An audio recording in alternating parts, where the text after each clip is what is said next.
Join host Jerry McKee. He's the man with the show.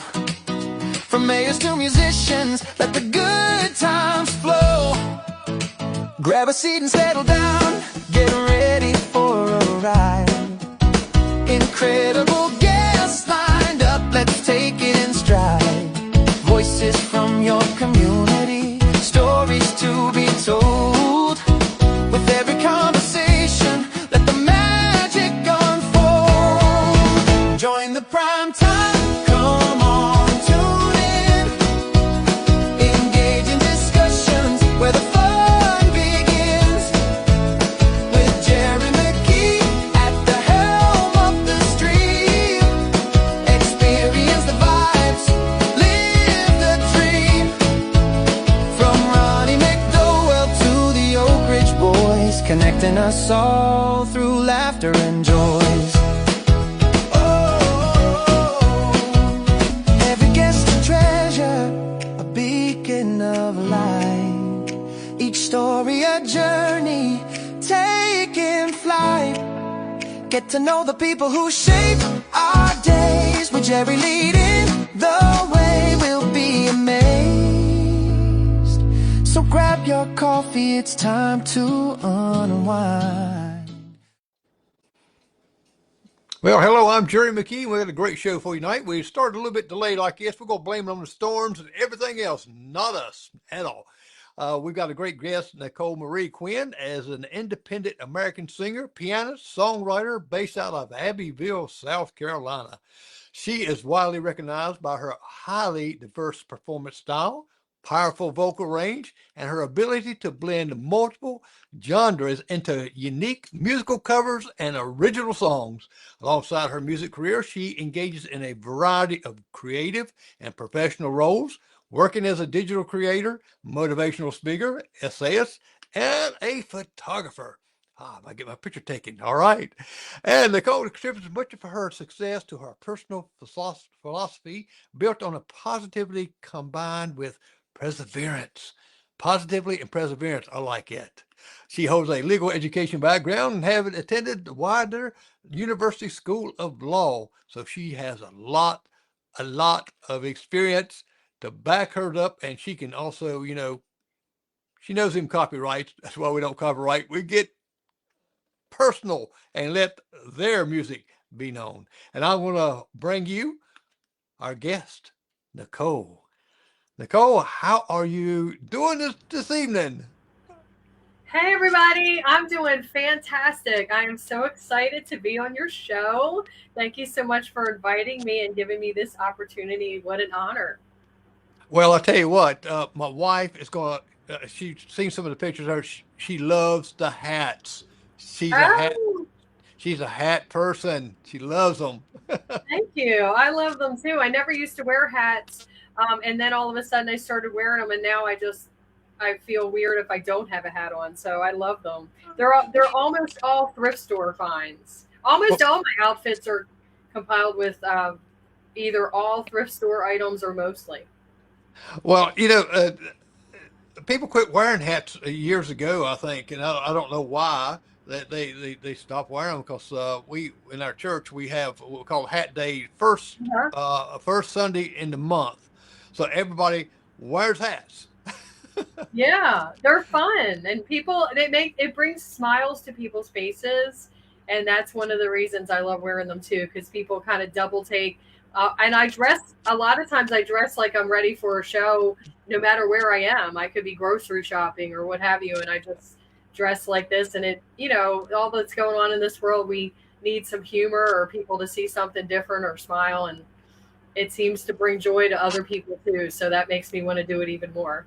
Well, most people when they see a hat, when she gets all kind of compliments. She did was out eating lunch, and a lady comes up to her and says, "You lay that hat down, so I'm going to take it." And folks, you can look at the ticker down below and see where you can get great contact information. And we'll put up a QR code where us lazy people can take and just scan that QR code to get right to the website and just search it, look everything on it. And I tell you, you'll have some great great little clips there and some music you'll be able to listen to, and you're going to hear some music also. And if you say, well, you know what, I want to call in and ask a question, well, there's a number you can call in, and you will be live. So watch your tongue. So you will be Behave. live. So you can call that number at 864-441-9382.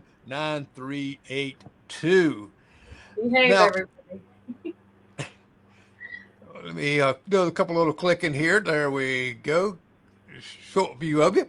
Now, how did you start your music career? Did someone in your family, did they was play music or inspired you, or how did you start out just wanting to sing, wanting to play? Who gave you that inspiration? I would say my grandparents. My grandfather was a drummer, and my grandmother loved to sing. She loved to dance, and she played the spoons. And I fell in love with the piano. And when I was over her house, like she would have the Lawrence Welk show on, or did all these different musical related shows. So I probably attribute it to that. And I was told that when I was even just when I barely started to talk, I was, singing and making up little songs and just, singing and enjoying music and dancing around. So I decided by the time I was 10 that I wanted to learn how to play the piano. And then I also was in chorus. So it started about, officially with me learning an instrument and actually singing in front of other people officially, in a recital or a show, probably when I was about 10. Well, I tell you what, I've listened to your music, listened to your playing. You're excellent. You got some different range in your vocals, and I noticed that a couple cover songs that you covered, and I'm going to play one of them in a few minutes here Well, because thank you. I like that cover, but also I like your original songs also. Thank you Uh, so much. I appreciate that. Now, did you like take a break from music at one time and then got back into it, or I did. So I kind of feel like a teenager because that's about where I'm picking up. That's where I'm picking up from. I pretty much stopped doing music probably 19-ish, and then lived life and did all these other things. And then I would say maybe 7 years ago, I was singing some karaoke, and friends and people heard me and they're like, "Oh my gosh, why aren't you singing for a living?" And I was like, "What? I'm too old for that." And they're like, "No, you should really do this." And I'm like, "Oh, I'm almost 50. I can't just go out and start a music career." And they said, "Yes, you can." So I started singing and having guitarists play for me, and I only sang. And then people found out I used to play the piano and like, "Oh, well, you need to play the piano too." And I'm like, "I haven't played for 35 years. Like, I can't just start over." And they're like, "Yes, you can." So I started getting braver and braver. I was like really nervous and scared, and and I would just add a little bit this, add a little bit of that, and just kept going forward. So it progressed from me just singing to me singing and playing the piano. And then eventually I ended up doing a solo show, which was really good because it was just me. So I couldn't fake it. I had to just learn how to do everything. And then I dabbled. I had started songwriting when I was 12, maybe 11, but definitely by 12. And I eventually started getting back into the songwriting really, much more seriously this year. And it's been wonderful. And I realized that I love singing and I love playing the piano, but songwriting just really, especially me being, I'm 54 years old now. So I have a lot of wow, you stories. don't look it. Well, thank you. A lot of stories, a lot of experiences, a lot of things that, been itching to come out through art, I guess. Because once I got started, I can't stop. I have at least 20 some songs I'm working on and others in the wings. And then I realized that the singing and the piano were the tools that I'm using to deliver the messages in the songs that I'm writing. So I've had a number of epiphanies over this past year of, why am I doing this all of a sudden? And I'm so grateful, so excited. I pinch myself every day. I'm like, I can't believe I finally get to live my dream that I had no idea would happen, and especially starting in my 50s. Who knew? You're never too old. I'm proof of that.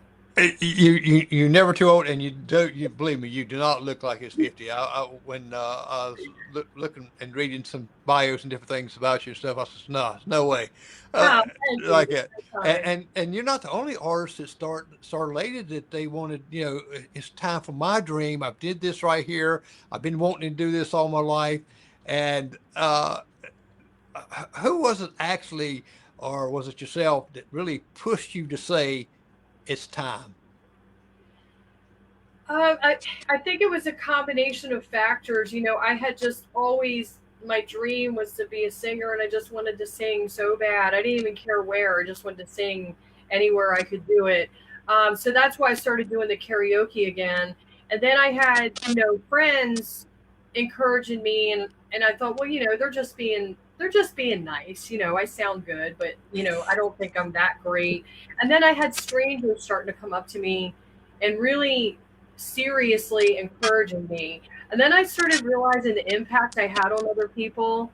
Um, and I just, it was just a combination of factors. And I also realized that music is a healing power. It brings people together, and the impact that I had. And I was also teaching positivity workshops at the time. And I realized that the power of music, how much more of an impact can you have with strangers, than through music. And I realized this is my purpose. This is beyond just me, beyond me just having a dream of singing. This is something I need to take seriously to do.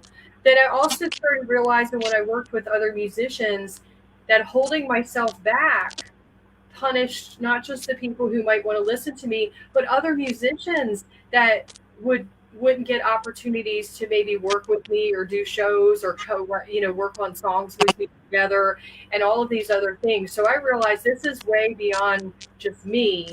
I believe that God continues to send me all these blessings, and I ask for it. You have to ask and you shall receive, and if it's Yeah. purpose, God will provide. And I realized that this is something beyond, just a career. This is something that I was born to do. And now I'm so ready for it. And I still get nervous. But I, when you, I think we all get nervous when we start. I don't care. I've interviewed professionals has been in it all their life, on up 50 years or so, and they tell the same thing. They still get that little bit of jitter like that. And you're talking about karaoke, they're just being nice and like that. I sang karaoke at one place, and there's kind of young folks in there, and they're singing all this other wild kind of little uh-huh, lyrics. And I said, "Uh-oh." My wife didn't put my name up there, and uh-huh. so and I sung an Elvis one, and Oh, and someone in the very back says, "Throw the old man out." aw. I Well, said, I'd like to hear you sing someday. and when I got through, I told them, I said, "I'm throwing myself out. Bye, y'all." Well, these all get Oh, these are teenagers. They used to singing all this other stuff there. So no, you don't hear me sing. It's okay. oh. Uh, Well, but uh, I'm just so grateful at the blessings, and I just realized that it's a job, but because it's what I love, it doesn't feel like a job. And my job, my purpose is to bring joy to others and help healing. So I took it. That helped me overcome some of the fear too. I don't really get super nervous. I get I call it healthy nervous. right. But I realized it doesn't matter if I mess up. It doesn't matter if it's perfect. People want, and don't get me wrong, there's nothing wrong with, things that are perfected. But I want my music, I don't want to add all the extra stuff. I want it to be real. And it's okay if it's not perfect. It's okay if it's not exactly 100% lined up, digitally, et cetera, et cetera. Because I want people to see it. I want people to connect with it as if it's real. And that's my style. I'm not criticizing anybody else. Everybody is here for different reasons, and their music is, we're not supposed to all be the same. But my, Right. so I And, want, and we look at these things, I think that we accept when you hear a little flaw or something like it, that's okay because we all have them. well, So human. and we say, hey, that's okay, but look what she's doing. I would never get up there and do this right here or that right there. And I could speak in front of 1,000 people not being nervous at all. Give me 9 people, 8 people. I'm more nervous with those than I am with the thousands. That's how I feel. The smaller crowds are usually a little tougher. But yeah, so I go for the connection. I go for the passion, the soulfulness, the connection, the reading the audience. Like, are they feeling this? Are they connecting with it? So that's my goal. Now, how has your life experience changed the way you write lyrics and compare them when you were a teenager, say for instance? Well, quite a bit. I found a folder of the songs I wrote when I was 11, 12, 13, um, and I'm trying to revamp them or bring some of them back. I have lyrics, but I don't necessarily remember the melody lines, etc. But one of the songs that I wrote, it's um, I don't know if you'd say it was ironic or not. It's called Secrets of a Lifetime. And I think I was about 15 when I wrote it. And I don't even really know where the words came from. I just wrote it. And it's called Secrets of a Lifetime. And it's when I was 15. And here I am. I'm going to be releasing that. My first album is going to be called Secrets of a Lifetime. And I'm going to be 55, almost 40 years later. I now have all these secrets throughout my lifetime, and the words actually seem applicable to me now as much, if not more, than when I wrote it back then. So I was really glad that I was able to recover that song and remember it, so that I could deliver it. And that's actually on my YouTube page. But one of the things I think that I progressed in songwriting now, obviously I have lots more stories to tell, different perspectives and different insight of looking at things. One of the things is multiple layers of emotions. A lot of times we think we only experience, we don't think about the fact that we can experience more than one emotion simultaneously. And sometimes what appear to be contrasting emotions at the same time. So some of my songs are very, they intertwine a number of emotions that you may be feeling during a specific type of event. I also, most of the songs I write are either based on my experience personally, that I try to write in a way that other people can relate to, or experiences that I've observed other people, going through, and then I took my little angle of it and connected, etc. So I don't know if that answers your question or not. Yeah, they got it. Now, your vocals range from soft and sultry to high energy powerhouse anthems. How do you prepare your voice for such a wide physical and emotional range? Um, I don't know if I should admit this or not, but I don't do any vocal warm ups. I don't do any practice. I don't do. I literally, most of the time, I just go to a show and just start singing. And I don't do warm ups. I don't do vocal practices or exercises or anything. I just Wow. Yeah, well, I got an artist, a good friend of mine, Steve Egger, writes, and it's phenomenal. And before he performs, at least an hour or so before, he tries not to talk to too many people to rest his voice to when he gets into his concert. He, because when I talked to him a couple times before that, he says, "Okay, we'll talk just a little bit," and he's just real soft, and I said, "Understand." God gave me some vocals to use. My friends laugh because they're like, you love talking as much as you love singing. So I'm either talking or singing a lot of the time. And they say they don't know how I still have a voice left because I'm always talking and I'm always singing. So, and I do a lot of 3 hour shows, and some weeks I do 3, 4, 5, 3, 6 shows a week, and then I'm still talking. And I don't know, I guess God gave me the You got energizer to, in my vocals, and I'm putting it to good use now. So uh, I don't, part of me does want to, I do rehearse sometimes. Like I just did the Star Spangled Banner a cappella, and I did actually, before I sang it that day, did one little run through of it. So sometimes I will do like a, because I thought, well, that might need a warm up to do that. well, I bet it does because I was thinking, if I was out there singing the Star Spangled Banner, they would probably throw me out of the ball game because one thing, I have this horrible time of concentrating on one thing. I'm like a dog when it sees, it's happy to see you, and a squirrel runs by, and I look over that Oh, way. And I'm a pastor of a church, Presbyterian church, and I got up there one time singing and wearing my mic, forgot to cut my mic off, and I got distracted, and I said, "Uh-oh, I'm lost," and oh so no. I just started going da da da da da da da. I forgot my mic was on, so the people out in the internet land was hearing me going da da da da da da.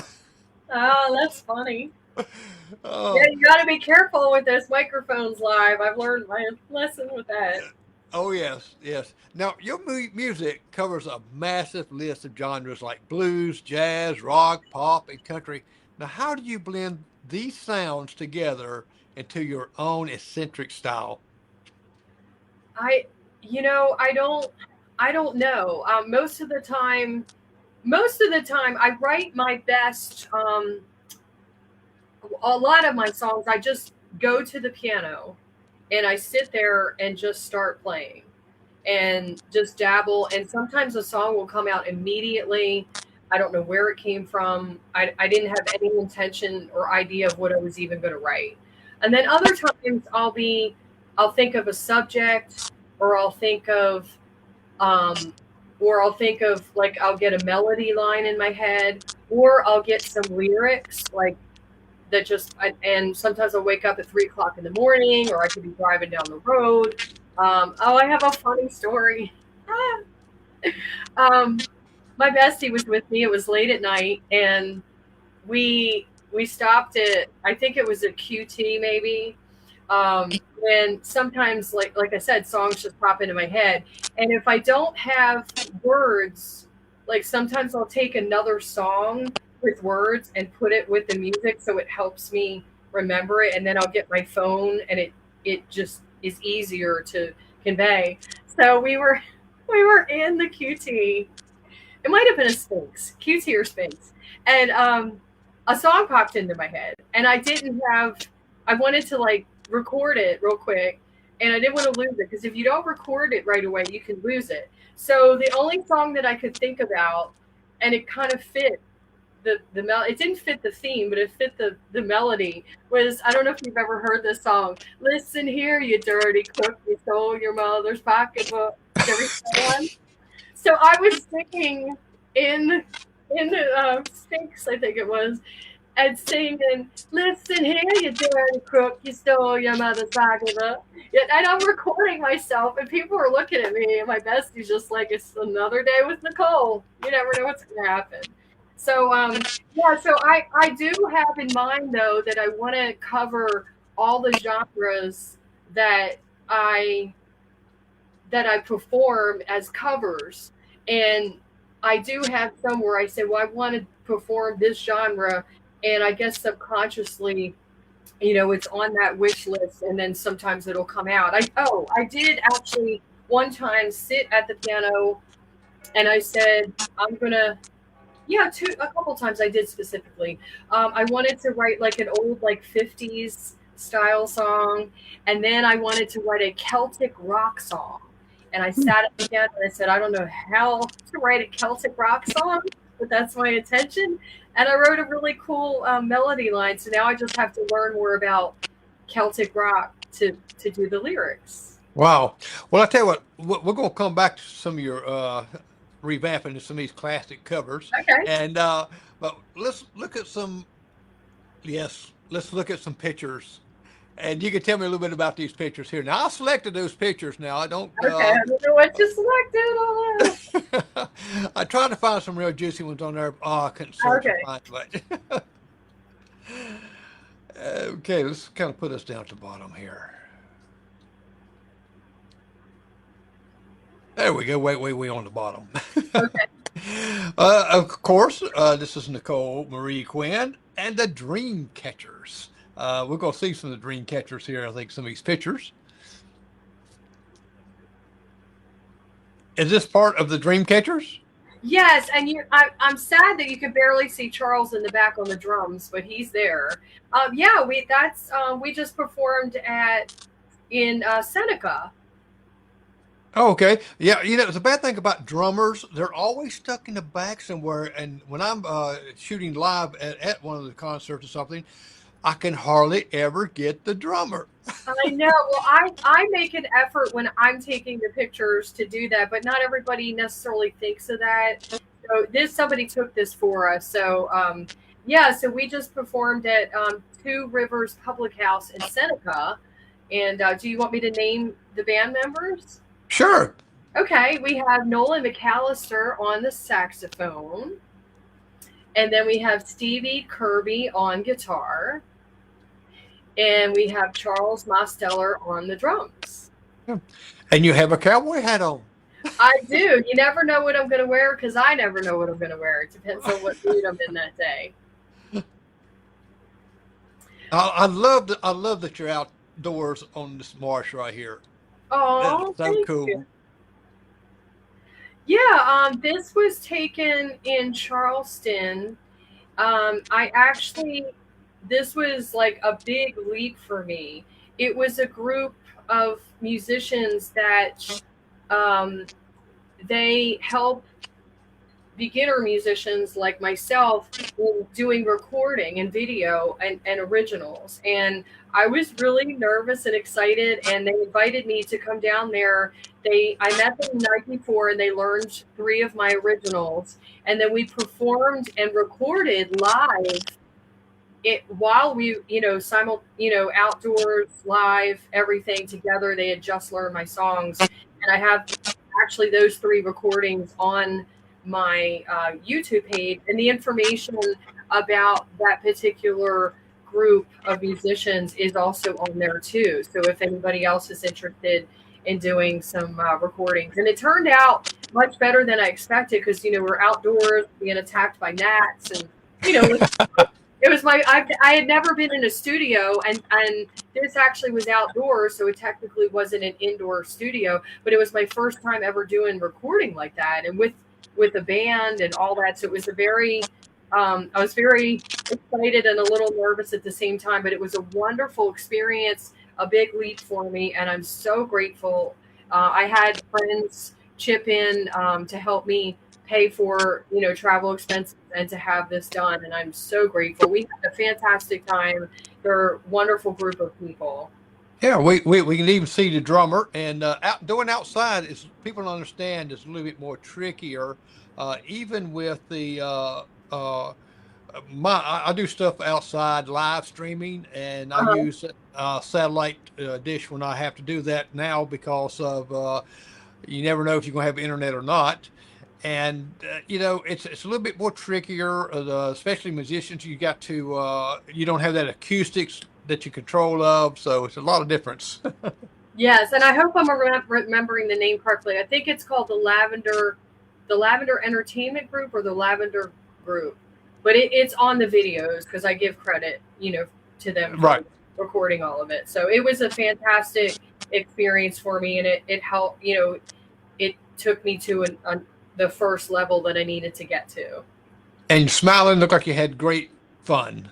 Oh yeah, I'm so grateful that I get to do what I do for a living, and the musicians that I meet. And so I don't know, I don't work with the same musicians all the time. Nolan does a lot of shows with me. He's a full-time musician as well, and saxophone is one of my favorite instruments. And we do really well together with the soulful and the style of music I do. So I do, solo obviously by myself. Duos are usually with Nolan, and then trio and full band. It depends on availability of my fellow musicians. So, but it's wonderful because I get to work with different musicians, and they have their own unique style, and we just have fun together and learn from each other and inspire each other. It's amazing. And you got to have another huge room for all those hats. I'm going to need one soon if I'm not careful. Oh, this is in a hotel in Augusta. I got to remember the name of it. This is the gentleman in the middle. He was so sweet and kind to us and so cordial. I said, I got to take a picture with you. And on the other side is my bestie, Kathy Hall, and she we lost track of how many shows she has gone to with me. And she was a critical reason that I got into this. She believed in me. Like she just fully believed in me and helped me in so many ways with, making sure I had food to eat, or helping carpool and her taking her vehicle, or, just traveling with me all over the place. And she is an amazing, generous lady. And that hotel experience was great. The staff there was awesome. I had a great show and wonderful experience. Well, that's great. It's always great to have a great friend to travel with you. Yes. Okay. On my left side, in the red and white stripes, that is at Blue Ridge Beer Garden in Hendersonville, North Carolina. And I know where that's at. Yeah, it's a fun place to go. I'm not sure if I was doing solo or not, probably. And my friend Rad took that picture. Rad is another amazing friend. He lives in Columbia, and he drove all the way up to Hendersonville to see my show. And I call him my big brother. He's just an amazing. Kathy's like my big sister, and he's my big brother. And those two have just been there for me through every step to make sure that I got where I needed to go, or, encourage me and believe in me. I'm just so grateful. Mario's Pizzeria is in Edgefield, South Carolina. And I'm actually going back there in July. Yeah, later in July, the end of the month. Yeah, I think it's the last Friday. I have to check my schedule. And they have amazing real Italian food there. And I love going there because they're so fun. The audience is very sweet. The owners and the staff are great. And it's just a real positive experience. And the husband runs Mario's Pizzeria, and his wife runs TLC Confections, which is around the corner. And I actually performed there too. So, oh, wow. So Edgefield has been, and they have an antique, gorgeous baby grand piano there that I get to play. So I love going to Edgefield too.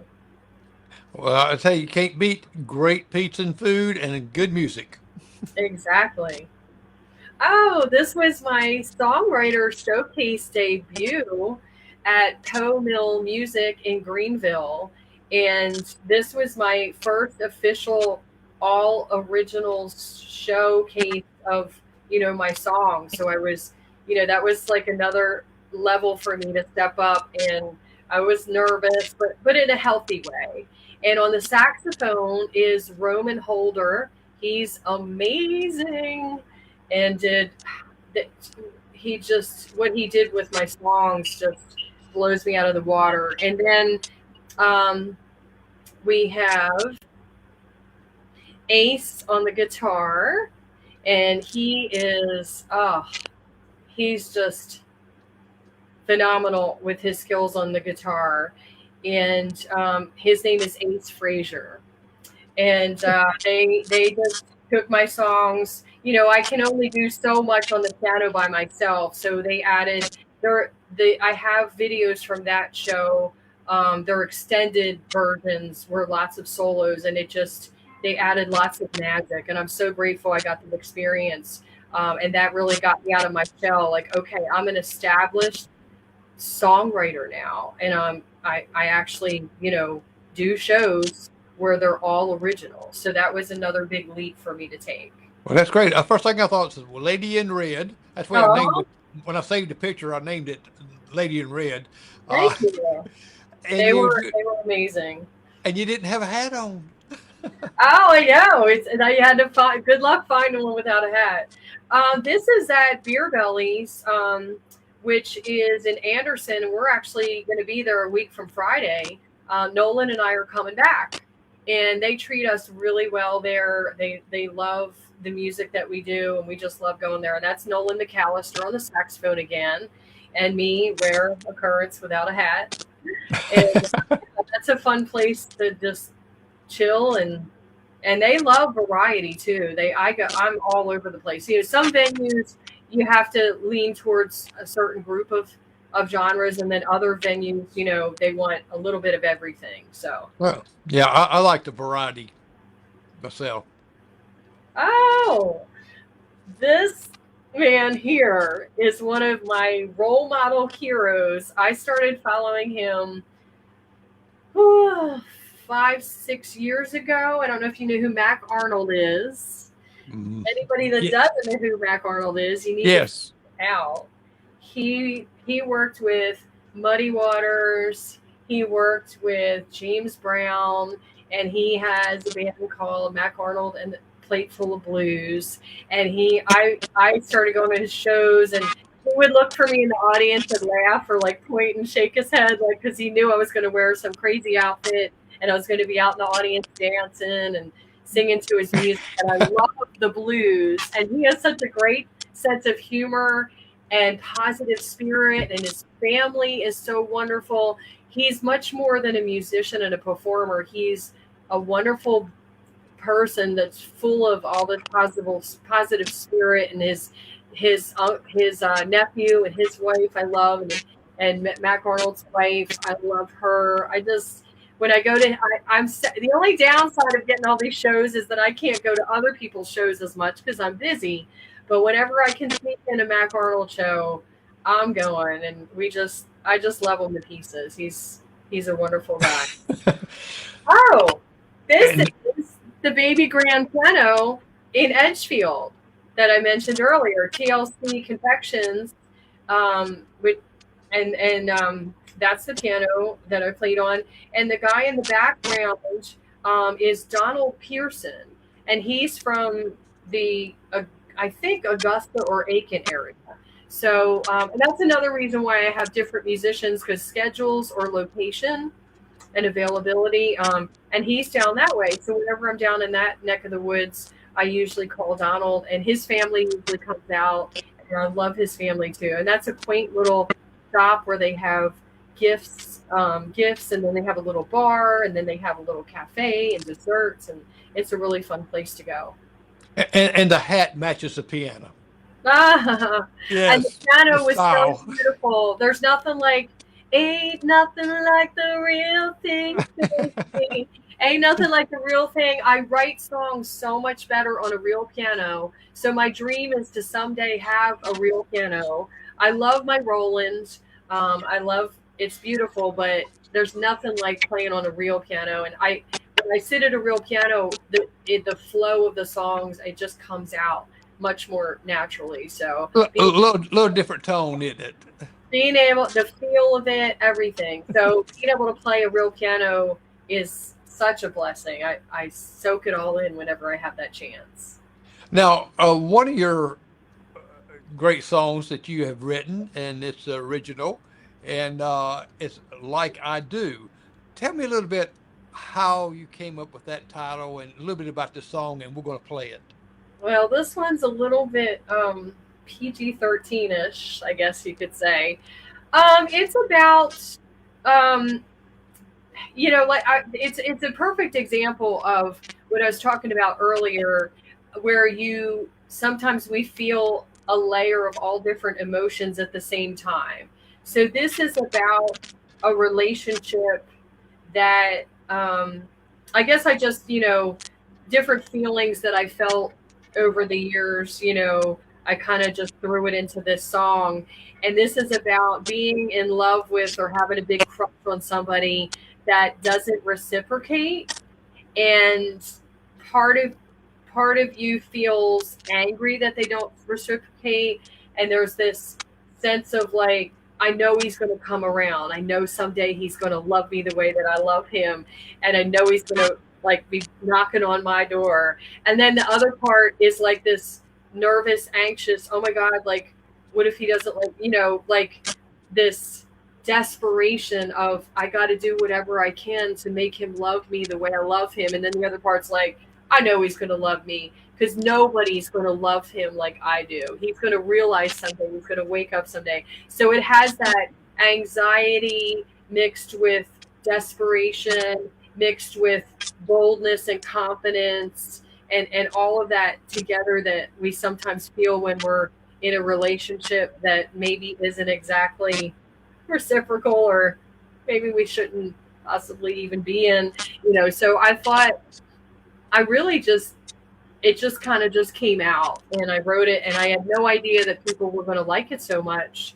And my friends just really, really loved it. And they said, you need to record this. Like, you need to do. So this is actually going to be my first single that I'm releasing. I actually finally got to be in a recording studio, like an official in a recording studio. And it's going to be my first single. All right. Well, let's let everybody else listen to this first Okay. single. And it says, Like I Do. Thank you.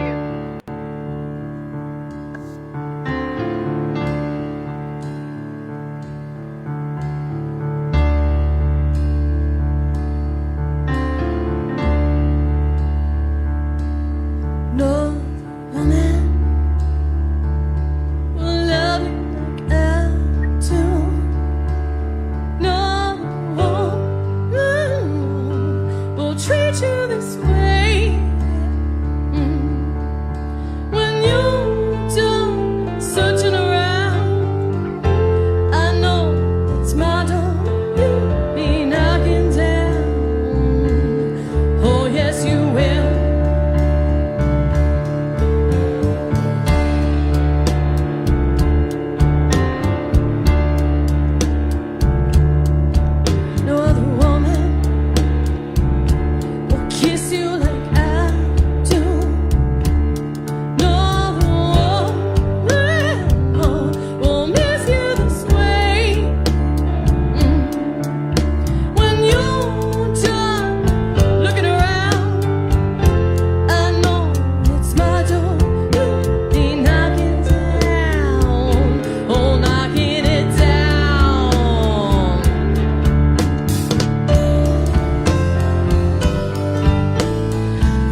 All right, that was great. Oh, Love it. thank you. You hit Appreciate you it. hit those high notes. Thank you. Now, I was listening, of course, to your originals, but also I was listening to quite a few of your different covers that you've done. And I think you've known for completely revamping those classic covers with a new twist. And Thank you. what is your secret formula for making a famous song feel brand new? Um, I guess like inhibition, like and like confidence, and just not purposely not trying to sound like anybody else. Just feeling it, closing your eyes. Like, that's one thing I credit like Dr. Mac Arnold. I used to go to his shows, and before I started performing much, I was dancing at other people's shows, and I would just close my eyes and feel the music. I can read music, I was classically trained, but I needed to start feeling it. So when I sit at the piano, I take the song as a shell, and just like a generic idea in a shell, and I just like put my soul into it and my feelings, and I don't worry about trying to sound like anybody else, or I might change the tempo, I might change. So being confident to take away um, the limitations that we might normally feel, you know what I mean, and just not worry about trying to be like anybody else. So that being older, that's helped me be much more confident, because you get a little bit more comfortable with yourself. Well, well, you did a great job on this song here, and I want to play just a little bit of it for to hear your twist on feeling Oh, good. is this a duo? Is this a duo one? The feeling good. Okay, well, I know I was wondering if there was anybody else in this one with me, because I wanted to give credit. Uh, But I, I'll watch it, and then if there is anybody, I'll all right. give. Well, let's hear a little bit. That way we know, let people know when I'm talking about. We're talking Sure. about changing and to make it feel like it's yours. And when I heard this, I said, I like this. Oh, thank you. I appreciate it.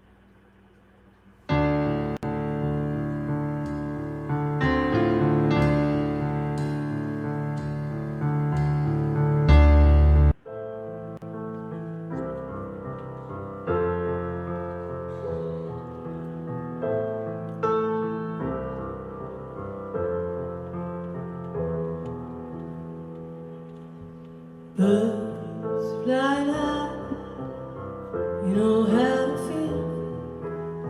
Sun in the sky, you know how I feel. Breeze drifting on by, you know how I feel. Yes, I know no life for me. I'm feeling so good. I feel so good.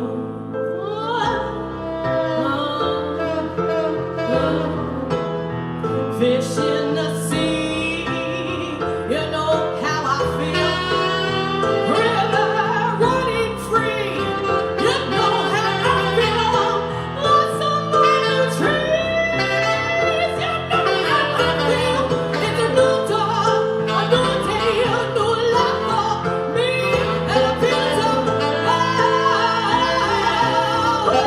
I'm feeling so good.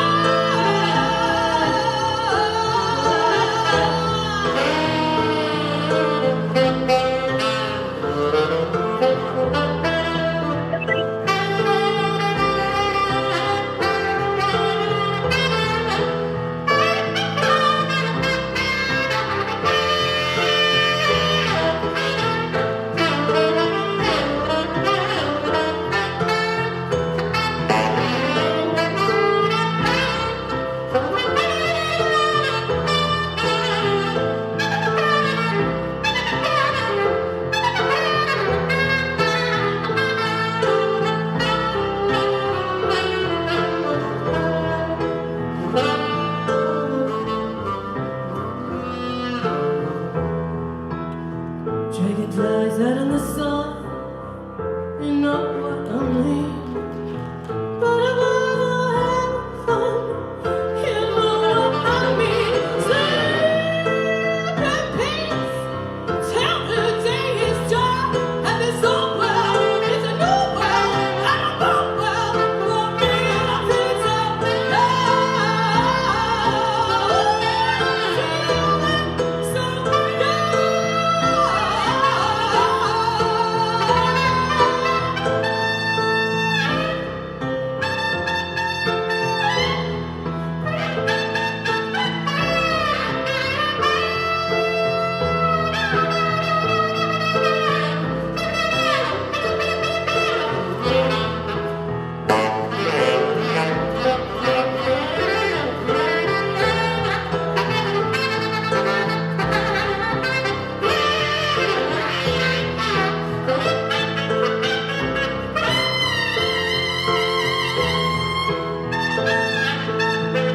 Man, he tore that sax up, didn't he?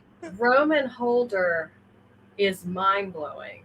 And and Nolan McAllister, my other saxophone player, absolutely amazing. And my friends, they're you get this, this it's called sorry, I'm getting a warning. My battery's running low. Um, Imposter syndrome, and they're like, "Do you realize the level of musicians that work with you and want to work with you?" Like, um, I'm gonna plug in real quick. I'll be right back. Sorry, Okay. I'm gonna end up losing. It's gonna turn off. I forgot to plug in. Yeah, so that started making me realize too, like if musicians like that want to work with me, maybe I'm doing pretty good, you know? Exactly. Well, you've got that different range of voice there. I mean, I bet you could shatter a piece of glass. Well, thank you. But they've brought a lot of confidence to me too. And I have a good solo show. But when you add saxophone to it, and people are craving something different, and the saxophone and the way that I perform, that's why I almost always have a saxophone in my show whenever possible, because it's my favorite, and those two just knock it out of the park on the saxophone. And all the musicians I work with, Yeah. I mean, all of them, they're just mind blowing, and I'm like, wow, how did I get this fortune I love and get to perform with musicians like that? And have these opportunities and meet the friends and the people, and you contacting me. I'm like, I pinch myself every day. I'm just so grateful.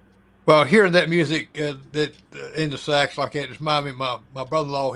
He's a cigar connoisseur, and he would love to be sitting in a cigar a bar or lounge Huh? and smoking a cigar, nice brain, listening to this right here. He would just be in hog heaven. Yes, and I want to point out too, the musicians I work with are not just great, awesome musicians. They're great people.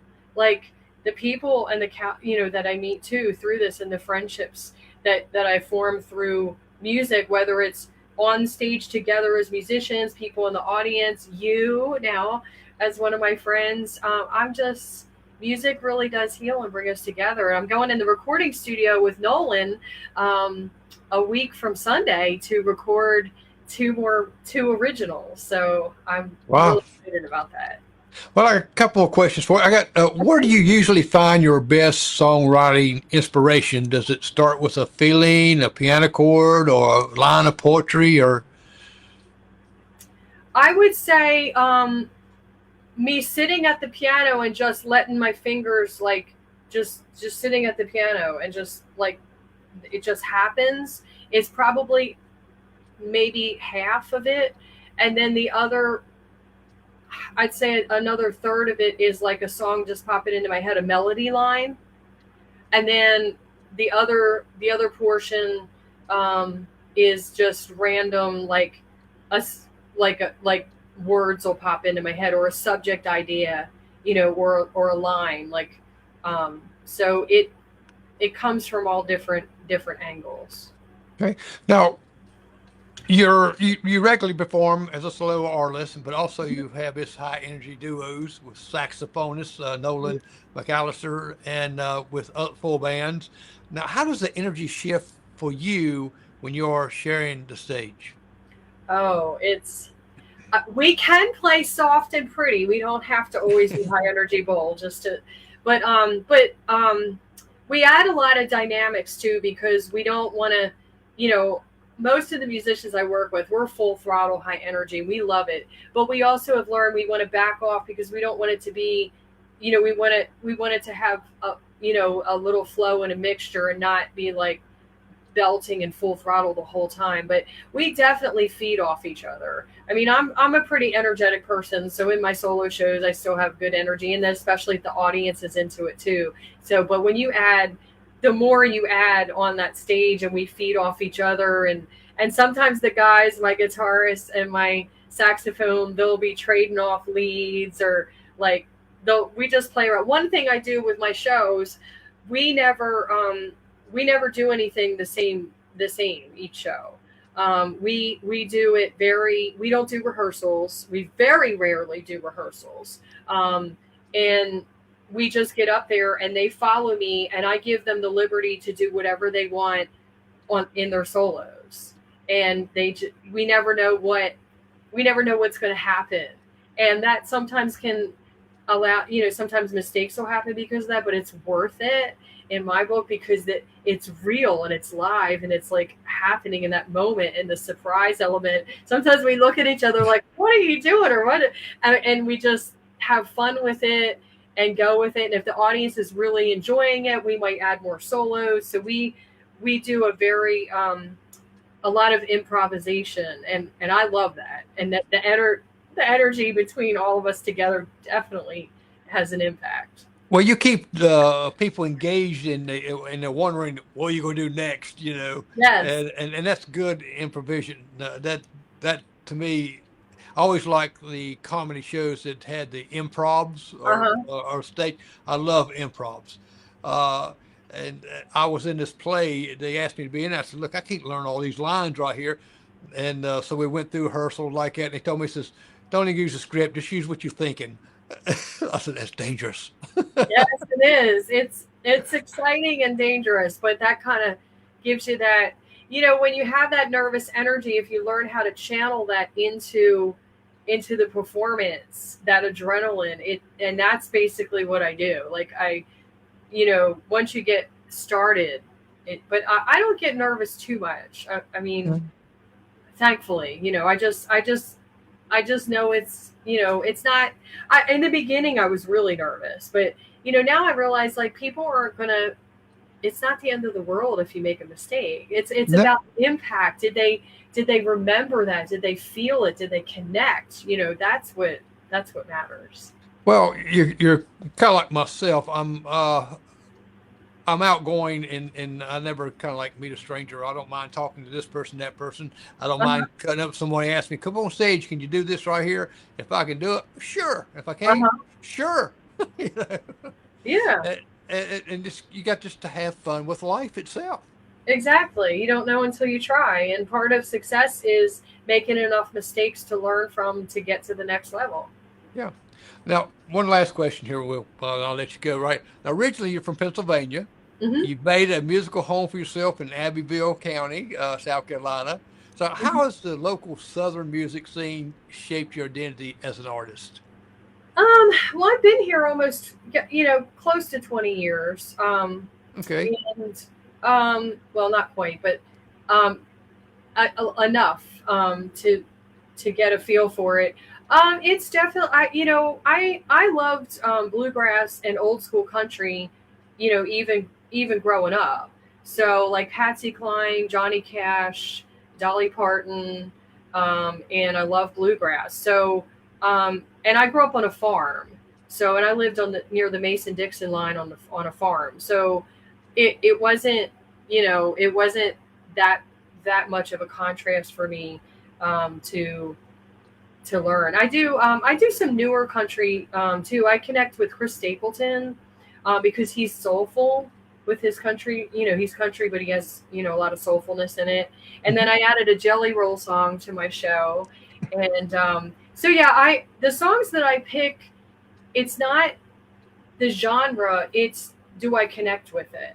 So Right. it could be any genre, and I need to connect with it. And I could like a song, but I don't feel like I can perform it or connect with it, you know, at the level that I want. But yeah, it hasn't been that difficult. That what I've learned, the number one answer when I ask people, regardless of where I go, not everybody, but the number one answer I get when I say, "What kind of music do you like?" is everything, or a little bit of everything, or a lot of different genres. So I think there are people that are doing certain genres and they're fantastic at it, and they do one, two, or three genres. They're absolutely amazing at what they do. But I think what people like about my show is that I do a little bit of everything.